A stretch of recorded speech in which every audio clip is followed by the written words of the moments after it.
So, ngayon, may panibago na naman tayong bubuksan. Pero bago natin buksan, please don't forget to like, share, and subscribe. Tara, buksan na natin!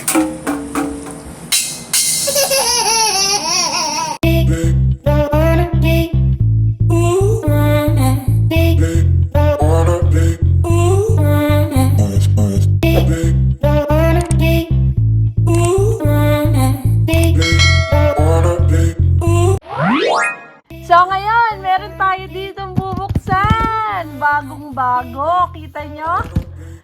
Game Extreme. Marami ang nahihirapang bumili nito. Nag-try na ako ng kung ano-anong website para umorder nito. Pero dito tayo nakabili sa Game Extreme Shopee. Bali, na-open na nga pala to kasi kailangan mabilisan pagdating. Buksan nyo na agad i-check kasi medyo hindi siya kamurahan. So, ito na. Ayan. So, meron tayo dito Sony PS5. Wow!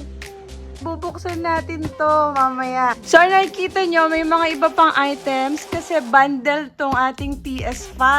Tanggalin muna natin sila sa box. Mabigat pala nito. Mabigat siya. Tapos meron pa tayo ditong kung ano-ano. Ilabas muna natin. Tanggalin na natin sa box. Ganyan kalaki yung box na marireceive nyo pag bumili kayo nito. Tignan na natin kung ano yung mga bundle. Mamaya na natin buksan ito mismo ating PS5. So, dito sa bundle na nabili natin sa Game Extreme ng Shopee, meron dapat kayo makukuha 5 bala. Yung disc.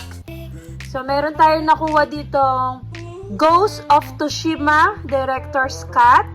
Ito, PS4 siya, pero ito ang binigay nila. Resistance Edition, Full Game, Watch Dogs Legion. Kasi gumagana rin daw yung mga PS4 na bala sa PS5.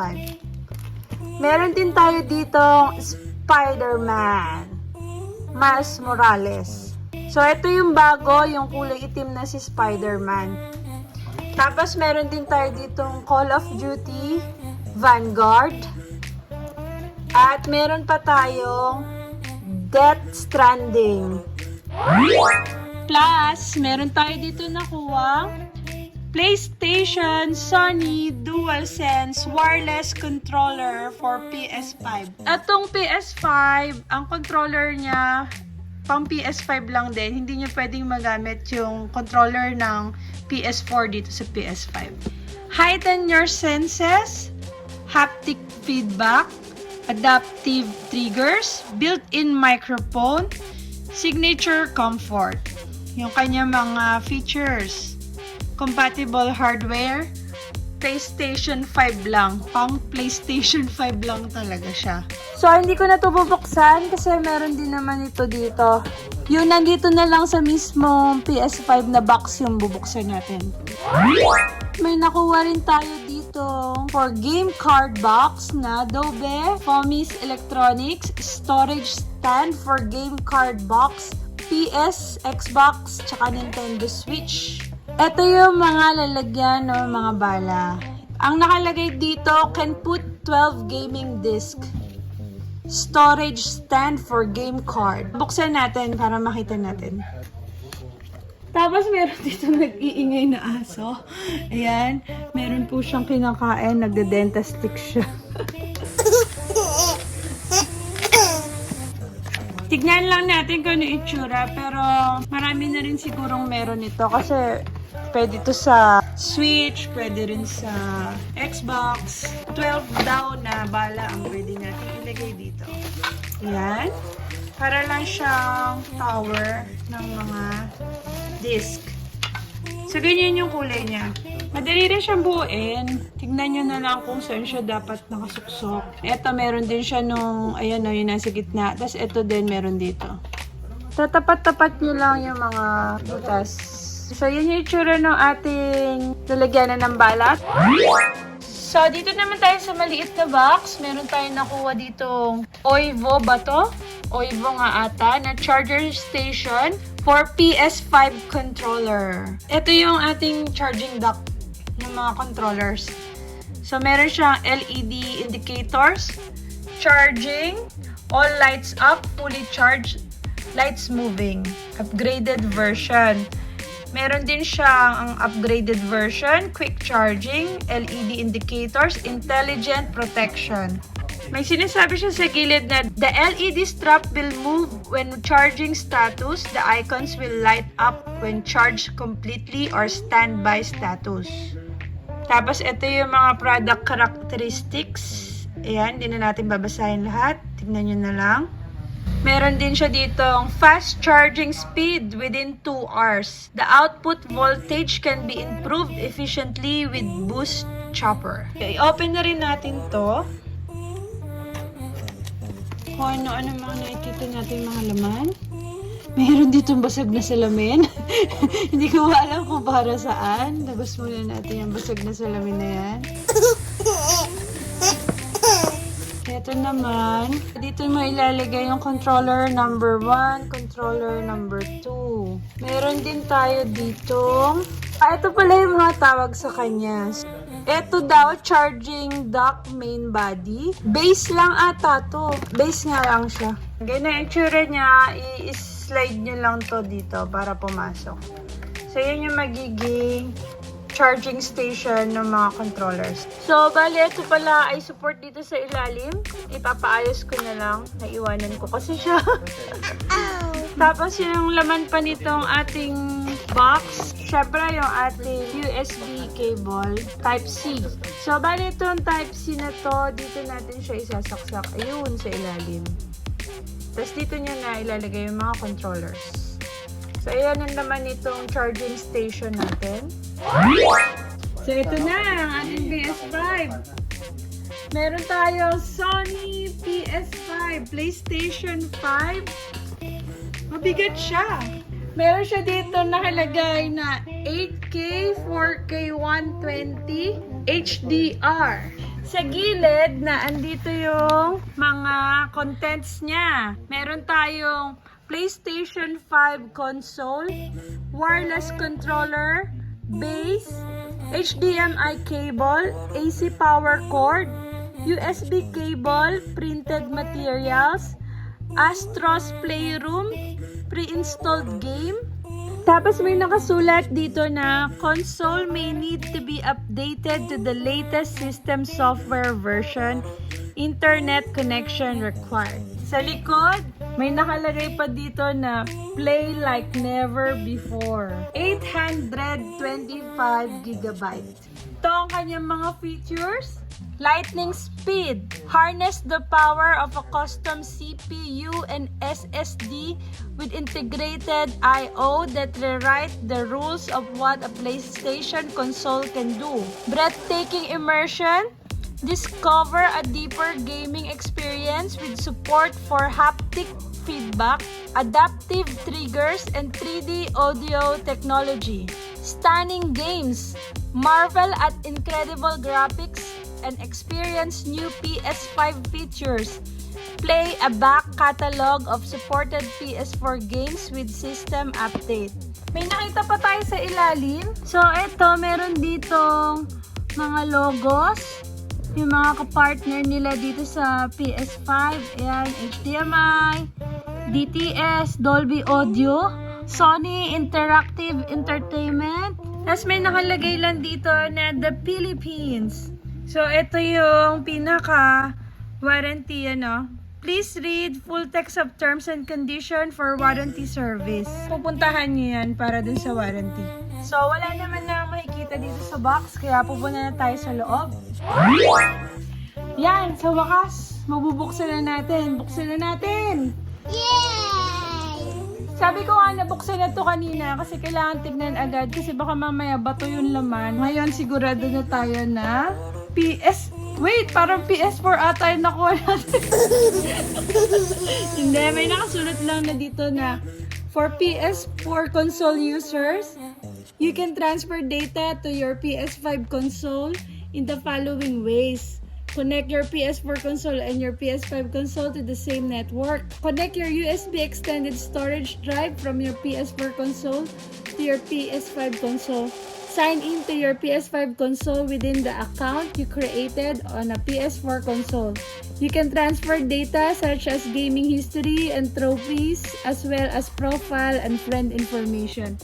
Pwede nyo palang malipat lahat. Yung buong profile nyo dun sa PS4, makikita nyo pa rin dito sa PS5. Kailangan nyo lang i-sign in siya. May instructions dito kung paano mo kukunin yung mga gamit sa loob. So, ito na. Sabi niya, 1, ito daw munang box kunin natin. Dito na muna tayo mag-focus. Meron tayo dito sa box na to na safety guide, PS5, tsaka yung ating quick start guide. So, magkaiba pa yung safety guide tsaka yung quick start guide. Meron din tayo dito power cable. So, kailangan nyo mag-prepare na adapter kasi tatluhan siya, oh.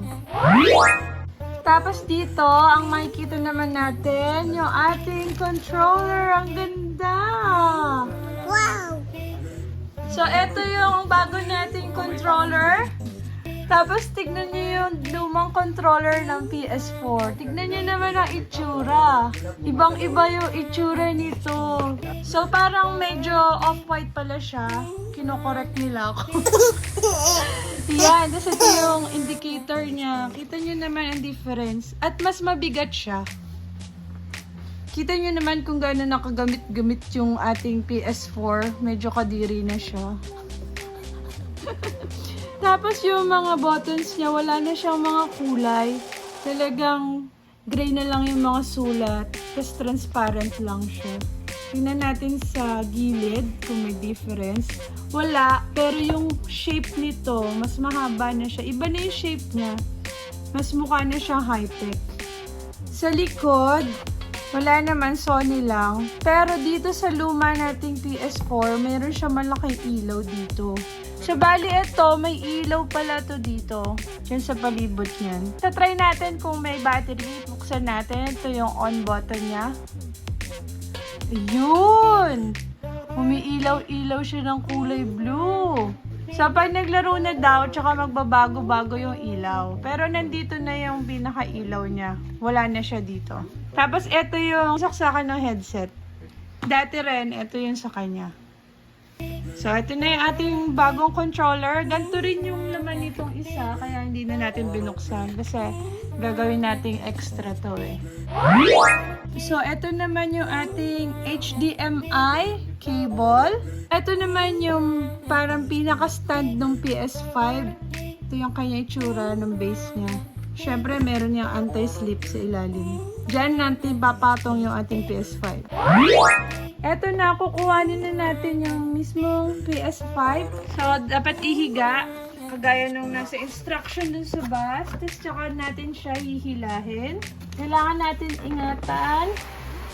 Yan na siya. Pagka bukas nyo, may makikita kayo dito pang support para kahit alug-alugin sa delivery. Actually nga pala yung box ng Game Extreme, ano yun, may balot yun ng bubble wrap. Hindi siya ganun ang itsura pag dineliver. Punong-puno siya ng bubble wrap para safe sa delivery. Tapos dito sa loob ng box, meron din siyang ganito para sa safety ng PS5. Ang ganda nito, oh. Ang kapal niya. Ito na siya. Makikita-kita ko na siya dito. Ayan. Medyo off-white nga yung kulay niya. Akala ko gray. Kailangan hindi niyo siya mabagsak kasi baka masira agad. Tapos, ito na siya. Ang laki niya. Ganito ang itsura ng ating PS5. Nakikita niyo sa box? Ganyan siya. So, ito yung ating PS4. Tingnan niyo ang itsura. Yan ang difference niya. Para na talaga siyang CPU. Kasi may SSD na rin to kanina. Nabasa natin. So, CPU na siya. Hindi na siya kagaya ng mga PlayStation natin ng mga luma. So, ganito lang kaliit yung PS4. Ganyan siya kanipis. Tapos, eto naman, ganito na siya kataas. Parang kalahati nitong PS4, yung mga isang dangkal, yung laki niya. Tapos, yung lapad niya, kita nyo. Ito nga pala ang ating PS5 ay disc edition. So, tignan na natin yung ating PS5. Dito sa side na to, makikita nyo yung USB ports. Ayan. Tapos, meron siya ditong button. So, ito yung power button, tsaka yung pang pairing. Ito yung lalagyanan ng mga bala na disc. This edition, yung ating PS5, yung mga digital, wala na nito. Pagka inikot natin sa side, wala, plain lang siya. Ganyan na yung body niya. Tapos, ito na sa likod. So, ito na yung pinaka-vent na sa likod. Tapos, ito yung USB ports, LAN, HDMI, tsaka yung power. Sa kabilang side, na andito yung magandang logo ni PlayStation. Malamang iilaw to. Wala naman tayo iba makikita dito sa kanyang pinaka-console. Meron lang ako nakita dito Sony. Pero overall, yun na lahat ang makikita niyo. Try natin siyang ipatong dito sa ating base. So, nakapag ipapatong ng nakatayo, kailangan pala i-adjust nyo pa to papunta dito sa gilid. Umiikot-ikot pala yan. So, ayan, naipatong na natin siya sa base. Nakikita nyo, pwede na nating iikot-ikot.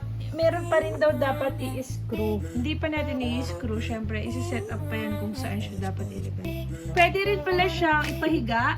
Pag pahiga, babalik nyo dun sa unang-unang position. Tapos, titignan nyo tong logo na to. Meron pala siya doon. Hindi ko nakita. Ito, logo lang ng mga buttons to. Yung square, triangle, circle, tsaka X. So, itatapat nyo yung pangkapit sa dalawang square. Ipapatong lang pala ng pagganon. Para siyang printer. Scanner. Ganun na yung tsura ng PS5. So, ayan na yung ating PS5 na may mga kasamang bala. 5 bala yan. Tapos may kasama rin tayo extra controller. Tapos yung ating charging station. Tapos yung ating stand ng bala. Huwag natin kalimutan yung kasamang controller. So, ayan na lahat yung nakuha natin sa in-order nating PS5 bundle sa Games Extreme na worth 49,990 pesos! Ganun ang presyo niya. Mga gamers dyan, kuway-kuway sa inyo.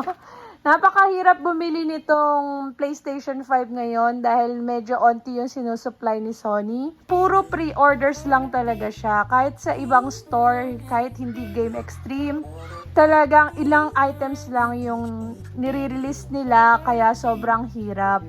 May mabibili kayo sa labas ng mga authorized dealer pero napakataas ng presyo. So mag-antay-antay lang din kayo kung sinong magbubukas sa kanila para at least makuha nyo yung medyo makatarungan na price. Oo nga pala, meron pa pala to. Pagka bumili ka ng ganito, meron pa siyang libreng mga digital games. Wow! So, meron pa siyang 18 na digital games. So, hindi na kayo malulugi. Kasi aside sa 5 bala, meron pang ibang digital games. So, yung digital collection na yon na libre ay PS Plus collection. So, kailangan yung magkaroon ng PS Plus membership para maka-access kayo dun sa mga free digital games. So, ayan na siya lahat. So, sana nag-enjoy kayo. So, yun lang. Thank you. Bye-bye! Bye!